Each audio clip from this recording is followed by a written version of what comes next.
I like supporting smaller companies. I don't like bowing to the altar of KTM.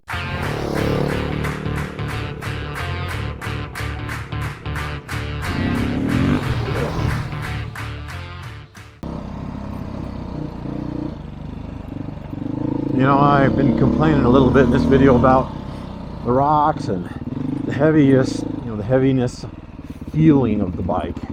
The bike itself is not really very heavy, but the rotating engine mass, you know, what you feel when you're trying to do these tight corners and stuff. But this bike has always run really well. Never had any issues. It's always started. It starts in the spring when it's sat for 5 months immediately. I've never had any trouble with it. Never had any electrical problems. It's never not run. It's never run badly. So I'm just really overall happy with the Beta. I'm part of a couple of Facebook groups for Beta owners and things. Some guys are having, you know, they'll post questions about, this is, my check engine light is on and I don't know why, or this thing won't start or run well, or it doesn't start when it's hot, or, you know, things like that, that they have issues with their bikes. Well, not any, you know, there's no such thing as a perfect bike. Even the famous reliable Hondas can break down and do. But I have never had any trouble with my Beta. So when people ask me, should I buy a Beta or a KTM? I always tell them, it doesn't really matter. Buy whichever one you like better. But my personal preference is Beta, for reasons that I've outlined in previous videos. But basically, KTM is the big dog. They own KTM, they own Husky, they own Gas now. Those are the ones I know of. They might own other smaller European brands that they've absorbed. I don't know. I haven't researched it. I like supporting smaller companies. I don't like bowing to the altar of KTM. KTM is pretty well known for having some issues. I'm sure there's not a ton of them, and I'm sure that most people who own KTMs are very happy with them. But I like how these Betas come with better tires stock. Yeah, you can replace them, but it just seems silly to me to buy a brand new motorcycle, if you buy a brand new, that comes with brand new tires, and the first thing you do is yank off those brand new tires, put something else on it. That is an added expense at the very beginning that I think is a little bit counterintuitive to me. It's not something that I like to do. A little uphill on that section with some rocks.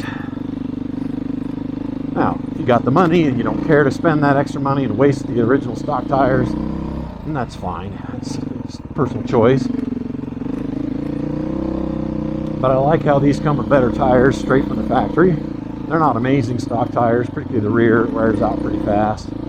Little short enduro, European enduro knobbies. But I also like how the Betas don't come all corked up.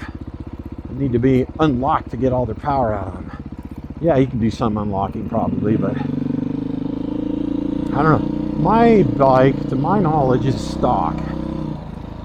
Now, Fairface told me that he thinks, and we're not 100% sure, but he thinks that because the state of Colorado here doesn't require all the charcoal canister and stuff that these things come with, he thinks that the dealership takes them off. So he doesn't believe mine has one on there. I honestly don't know. 3 years of owning this and I don't know. All I know is I put a new skid plate on it, changed out the rear blinkers, put hand guards on it, put radiator guards on it, put a Y splitter thingy on the electrical system for charging my phone, as well as battery tender when it's sitting for a long time. That's what I changed on this bike. Now I've got bar risers on it that I did. But the motor and everything I've never messed with. It's got the original exhaust, stock chain, stock sprockets. stock ECU. And all it does is run.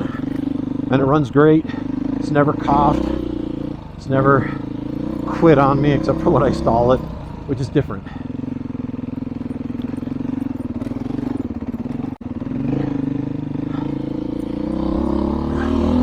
Sure, the KTMs will do that too. I'm not saying that they don't. But like, think about a DRZ. I've had a couple people write me comments on some of my videos. Like, oh, you know, oh, you don't need that Beta 500. It's too much bike for you. You should have a DRZ.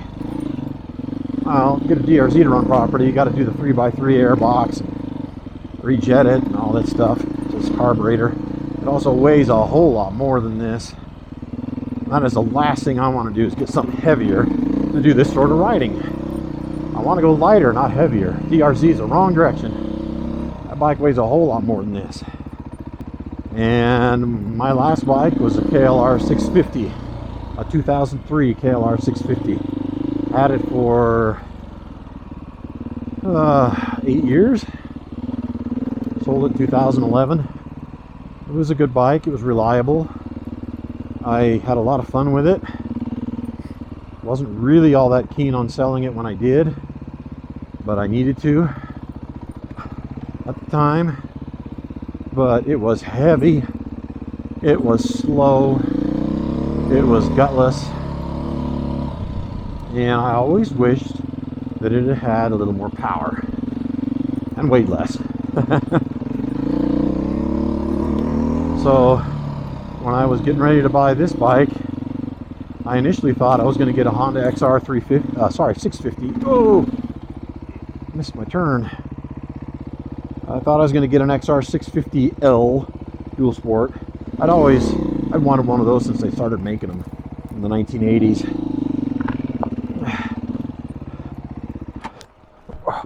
Ah, darn it, Lance. Yeah.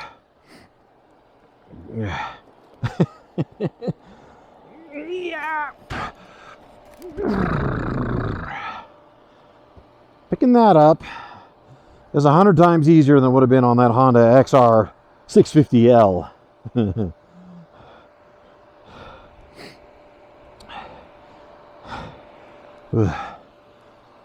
Uh-oh, got my camera dirty.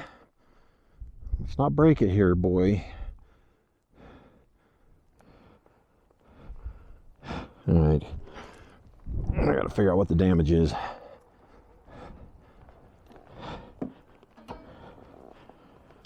That's a stupid place to crash, Lance. A little bit of an uphill corner up here, but for some reason, this little rock thing and where that trail went, right here by this tree, as it made this bit of a left-handed turn, I thought it was going to go up here where those rocks are, but it didn't. So then I stopped right there, backed up, came up through here, and then I just didn't make this corner. Probably going too slow. That's usually my problem. I always think of my friend Ron. He always says momentum is your friend.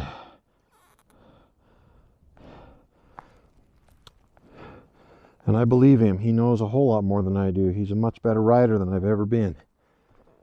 But it is scary to go faster when you are running into something that makes you nervous.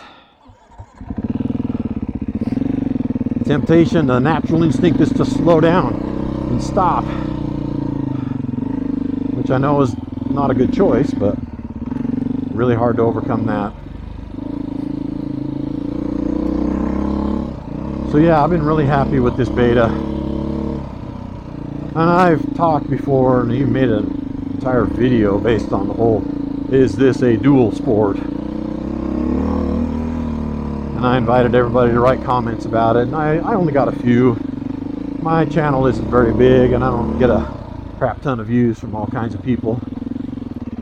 It's fine, it's not, wasn't expecting to, really, but you know, when you make dirt bike riding videos, you're going to grow bigger as a YouTube channel, get more viewers and subscribers and things if you're high level, you know. I know I do that. I watch people ride that are way better than I am, and it's always kind of fascinating to me to watch them fly through this kind of stuff and just stand tall on the pegs and just boom, boom, boom, you know, through these rocks. And I always watch that and go, wow, that's cool. How do they do that? Because I don't know. I don't have that skill. I never learned that.